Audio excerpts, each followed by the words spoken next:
I've gotten a snarky comment or two about the number of videos I've done about the ESEE Izula. I just want to share with you differing reasons why I find that knife to be such a pleasure to own, carry, modify, and how reliable it is. See, it's on my hip. Let's delve into some of the questions I get about this particular knife. And I have some of you to thank for its latest additions. But first, a message from our sponsor. No, there's no sponsors. The very first Izula that I had was, of course, made by RAT, and it was back before they offered handles, or at least nobody knew about the handles. What you received was a skeletonized knife, a sheath, some hardware.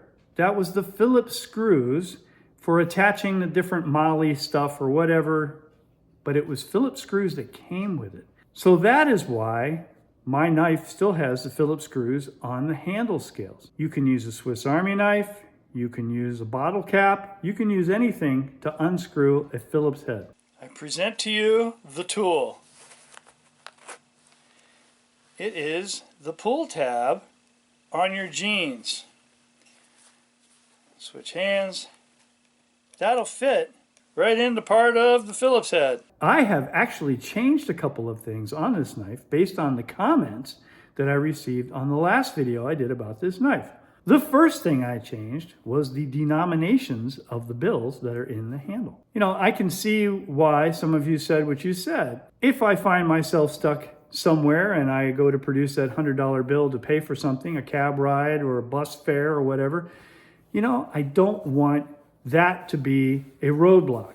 So, hence the change to two $50 bills. I was able to get them squeezed in there, and a couple of Advil, because, you know, when you're running from the law or you've just been freed from your kidnappers, you might be a little sore from being in the trunk.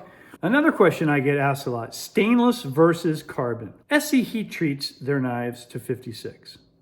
Very soft, but that contributes to the toughness of the knife. If you happen to own an Izula and an SE3, you will notice that the SE3 is considerably thinner than the Izula. When Patrick did his experiment with the S35VN, he was using SE3. He broke it. He broke it because he was pounding into a log, hit a knot, it flexed the blade tremendously, and it finally failed. If that knife was the thickness of the Izula, it probably would not have failed. I would opt to get the stainless steel. Couple of reasons. One, and maybe the most important to some of you, I am more conscious now about what I'm putting in my body. So heroin, crack, rock, shrooms, amphetamines, alcohol, I've cut all of that by 50%. I also don't like to have the black flecks from the black coating in my food. I did a video about how I completely destroyed a brand new ESEE Izula using it as an oyster knife. And I really didn't realize just how badly I had destroyed the black coating until I was eating said oysters and noticed what I thought was pepper, and that was the black coating. So I had to pick all that out. I'm sure I ingested some. And that's when I realized, you know, how much of that is wearing off or leaching off or whatever into other foods, meats, vegetables, that sort of thing. So that was the real kicker. I know I've said this in the past, I'm going to say it again. ESEE does not heat treat the S35VN in-house. They farm that out. The people that do heat treat it do it exactly to the specifications as prescribed by Crucible so that it gets the maximum amount of hardness and toughness and just all the properties that S35VN is known for, or supposed to be known for, are evident in the Izula. So that's a mouthful, but I've done my scraping test where I scrape an axe handle that has a coating on it and is made out of hickory, and I scrape that surface and get that coating off, and this edge did not roll or chip. It eventually dulled, but that's to be expected. But it didn't suffer any damage.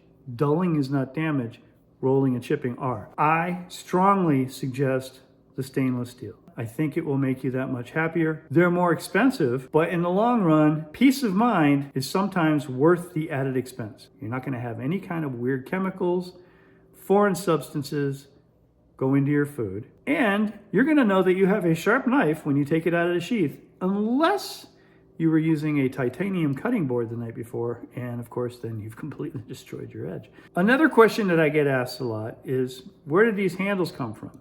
Well, they came from the HEST knife back in the day when it was made by Rowan. I didn't particularly like the HEST. It's a great knife. It just didn't suit me and my needs very well at all. But those handle scales are pretty darn cool. So I harvested them, and then one day I just had the brainstorm to make handles for the Izula. The inside of the handle scales on the HEST are milled out, thereby creating even a larger cavity.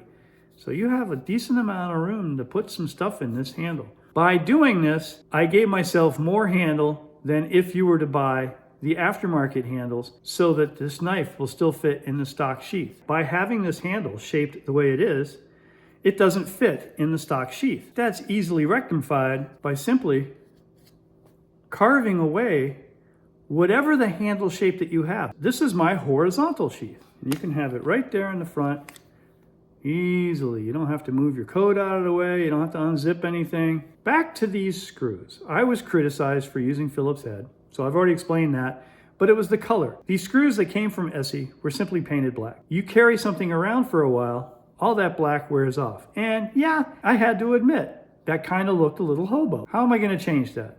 Well, some of you suggested heat, and you're right.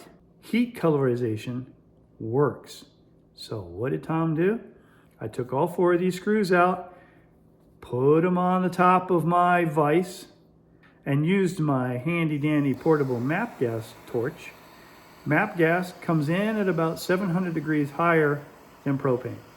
Not high enough to melt the steel, but I thought the extra heat might play better with the metal, so that's why I opted for that. The color came out great. I would describe it as kind of a coppery, bronzish kind of color, and if I understand correctly, that never wears away.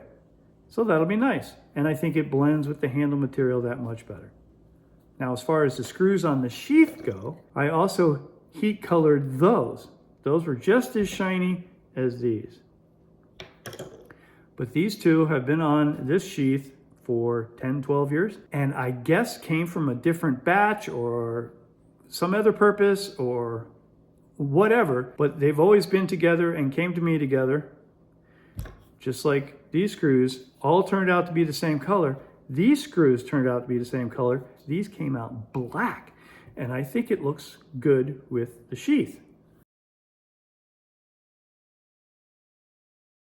Thank you very much for watching. I do sincerely appreciate it.